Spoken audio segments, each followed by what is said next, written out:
Let's go back and talk more about the UK elections now. Polls, of course, predicting that Labour landslide. What are the national press saying then, Antonia? Well, the national press, let's have a look at the Daily Mail. That's a right-wing paper predicting something they're calling Starmergeddon. That's obviously named based on the name Keir Starmer, who's running as the Labour likely Prime Minister by the end of the week. Boris and Rishi uniting. That's Boris Johnson and Rishi Sunak. Boris Johnson has apparently come out in support of Rishi Sunak, made his first appearance on the campaign trail yesterday, even though he doesn't really like Rishi Sunak anymore after Rishi Sunak, he feels, stabbed him in the back during his prime ministership. So Boris Johnson has come out of the woodwork and they're uniting to prevent what Boris Johnson said would be pregnant with horrors if there is this landslide victory for Labour. Also, the most left-wing government since World War II, which a lot of political commentators might dispute as an analysis. But as we say, with Labour 20 points ahead, others take a more jubilant view of this. The Independent front page, Tories brace for total wipeout. That's, of course, a reference to the TV game show in which contestants face physical challenges, often falling off from heights into water.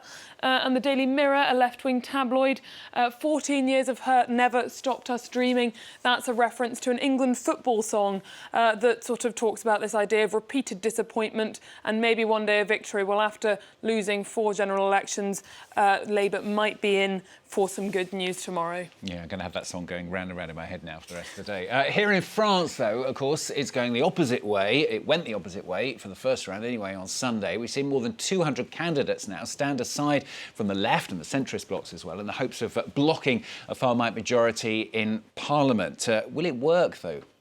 That's the question that Le Figaro has posed on its front page. The question is, will voters apply? Will they enact on the instructions they're receiving from these candidates who stood aside? Le Figaro refers to these so-called orphans of the first round, those who voted someone through to the second round who has now stood aside, instructing them to vote for someone else. The Figaro says there was a survey, their survey, several days before the first round that said 51% of voters had no intention of taking orders on who to vote for in the second round. But then again, 84% of NFP, that's New Popular Front, left-wing voters, would prefer to see a victory for the Macron camp than National Rally in power. Another big story in France today, Les Echos is talking about it. There was set to be a TV debate on BFM TV channel this evening, in which the left was going to be represented by Marine Tondelier, Secretary General of the Greens. Jordan Bardella of the National Rally was not happy about this. Somewhat threw the toys out the pram, insisted it be very divisive. Jean-Luc Mélenchon, you can imagine why. Jean-Luc Mélenchon is much more of an electoral liability in the eyes of the left than this Green representative. After much wrangling, the debate has in fact been cancelled and candidates will instead, one by one, face questions from journalists. So a bit of a turn-up for the books there. Now, from one far right to another, this is an undercover investigation. It's into the youth wing of Giorgia Meloni's Brothers of Italy party. It's shocking many. How's this story developing? Yes, so this fan page production company led an investigation into the Melonian youth. Now, they are proud to say that they boast thousands of members and are one of the most powerful political youth movements in Italy. And this undercover investigator was able to film fascist chants, racist comments, Nazi slogans and praise for former fascist dictator Benito Mussolini. Prime Minister Giorgia Meloni has had to respond to these findings, and she wrote a letter to her leaders within her own party saying no to those nostalgic for totalitarianism. That's what they've got on the front page of Il Giornale. And on La Repubblica, they've quoted her saying that her party has already come to terms with those racist and anti-Semitic parts of its history. Now let's move across the pond to the US. Dissenting voices growing louder within the Democratic Party after Thursday's debate. Joe Biden and his campaign trying to calm, or should we say perhaps ignore, fears around his candidacy.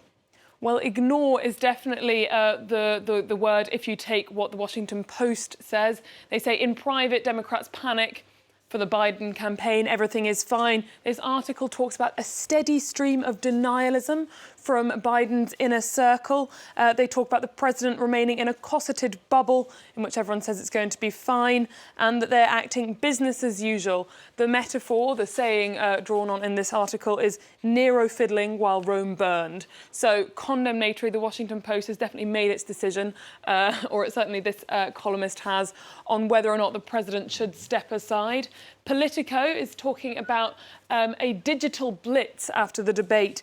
Apparently, the Biden campaign, the morning after the debate, doubled the number of its fundraising emails it sent out, spent 10 times more on Facebook and Instagram adverts, and apparently had a real coup in terms of fundraising, sending around the message as well, 7 things to tell your friends after the debate, including that it would be catastrophic to replace Biden at this stage. So the Biden campaign certainly is standing firm where it is. And finally, the shortlist is out. This is for the Astronomy photographer of the year. Let's have a look at some of the top picks. Yes, so these are some very spectacular photos. This one taken in Iceland during a geomagnetic storm. This is middle of the night, obviously against this spectacular backdrop of mountains and a clear sky in remote Iceland. You've got these aurorae. Here in the Namibian desert, this abandoned house set below the Milky Way. The photographer actually put the lighting himself in the abandoned house to get that aesthetic. And last but not least, this in south of England on a beach during a new moon. And you've got these very impressive mud flats under these very spectacular lights. That is beautiful. It doesn't look like the south of England either, I have to say. It's certainly very impressive photographs there. Well done to all of them who took them. Latest news then. After the break, we're going to analyse the UK elections for you as well, so stay with us for that.